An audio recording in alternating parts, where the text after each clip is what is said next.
Hey guys, how you doing? Today I'll be presenting to you on the main topic of astronomy for Physics 202, Professor Phillips. My name is James Vernon Goodwin, and I'll be covering the life cycle of a star. I'll give you a little background knowledge on what a star is, what it's about, and then mainly give you the content of what I've learned through the research of this project, based on what the every detail of the life cycle of a star is, and then we will go from there.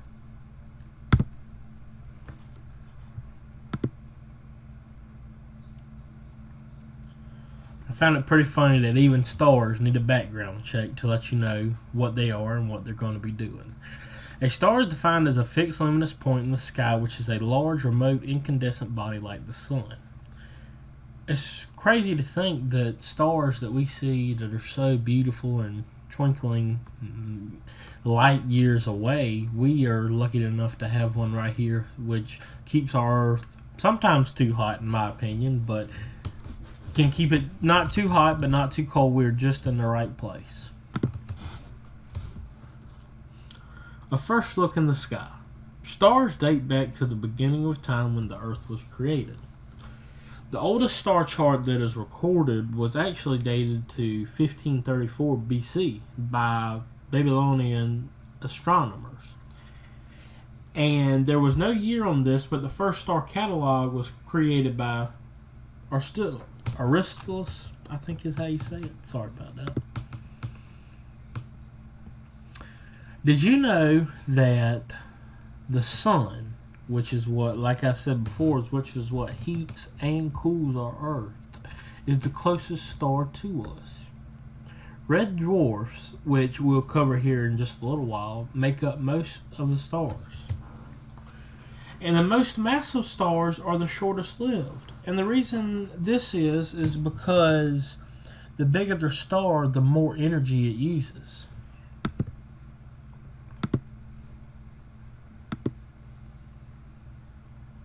Expectation versus reality.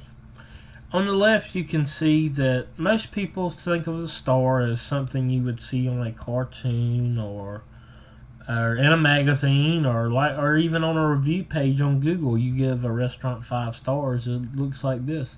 And this is the closest thing that they could really model as a star. And I believe this image took its shape after the starfish, actually, or they coincide each other. But a star actually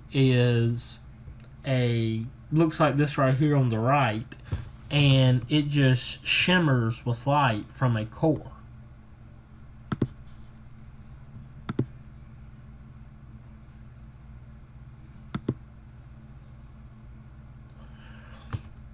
A star's life documented before your eyes. The figure above shows the different paths of stars based on mass. As I said earlier, a regular or average star will live longer than a massive star. Let's start with the nebula, where it all begins. Stars are formed in clouds of gas and dust, which is known as nebula. Nuclear reactors at the center or core of the stars provides enough energy to make them shine brightly for many, many years. The exact lifetime of the star depends very much on its size, like I've said. Very large, massive stars burn their fuel much faster than stars, and they may only last I say only, but they last several hundred thousand years. The nebula, it can be crab or stellar. Crab is the image of a crab nebula is on the left down here, and the image of a stellar nebula is on the right.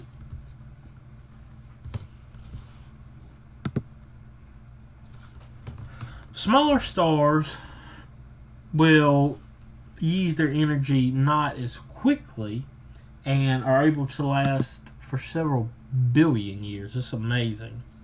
But they do burn their fuel they're looked more as a economic star rather than a just using everything up at one time. An average star. An average star goes from a stellar nebula to an average star to a red giant to a planetary nebula to a white dwarf.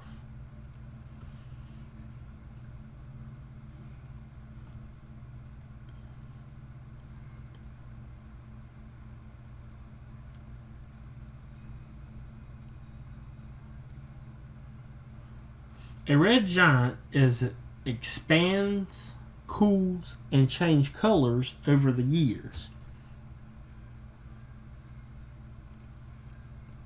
When there is hydrogen fuel at the center of the star, exhausted, the nuclear reactors will start to move outwards and burn the hydrogen, which is the shell around it.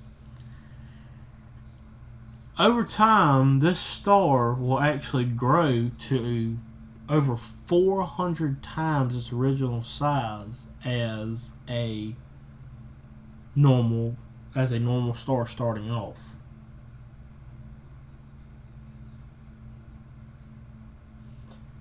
Next, there is planetary nebula, the expanding, growing, glowing, and near the end.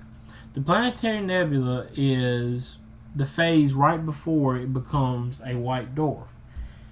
And this is the planetary nebula is not seen in the massive stars, it's only seen in the average stars, and it just shows the near end of this star's life.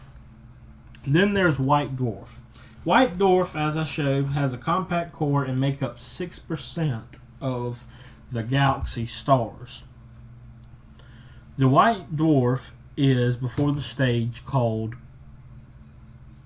black dwarf, and this is when the star will eventually stops glowing and cools down completely over time. Massive. Massive, of course, as you can see in the title, is bigger than normal stars. The massive stars are called a red supergiant. They are much bigger than the red giant. They glow. The normal red giant is over 400 times the size of its normal, and I believe the red supergiant is way bigger than that. Then you have the supernova.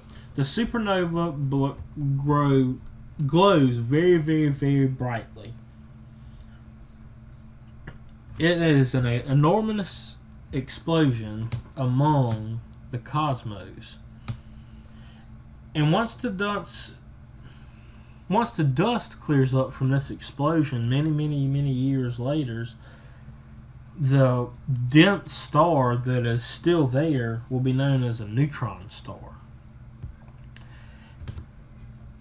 And after this, there's two paths it can take. It can be a neutron star or a black hole. A black hole is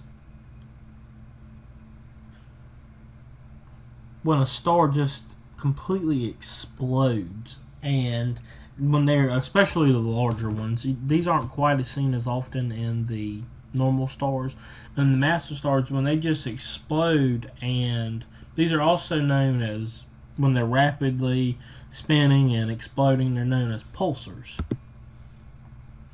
A lifetime. A star's lifetime depends on its life because the mass it uses is the energy that it uses. A picture representation. Here is pretty much everything that I have explained over the last couple of minutes. It starts as stellar nebula, not a crab. This is a stellar, and it can go from an average star or a massive star, red giant or red supergiant, planetary nebula or supernova. But in the end, several million or billion years later, the stars will become cool and dormant. Even our star, the sun, will.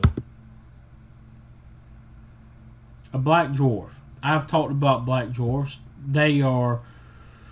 This is pretty much what I meant it as a conclusion, the end. Stars' lives are based on their masses uses energy. I know you guys are tired of hearing that, but I really want to put that in you guys' mind because it's just amazing how that is. All stars will eventually go into a phase where they no longer shine. It's hard to think one day that the sun will no longer shine. Stars do not reproduce like many other life cycles, as we know. Stars are created in clouds of dust and stuff like that, and do not, sexually reproduce as most life cycles as we know it. This is my works cited page. I hope you guys have really enjoyed, and have a great day.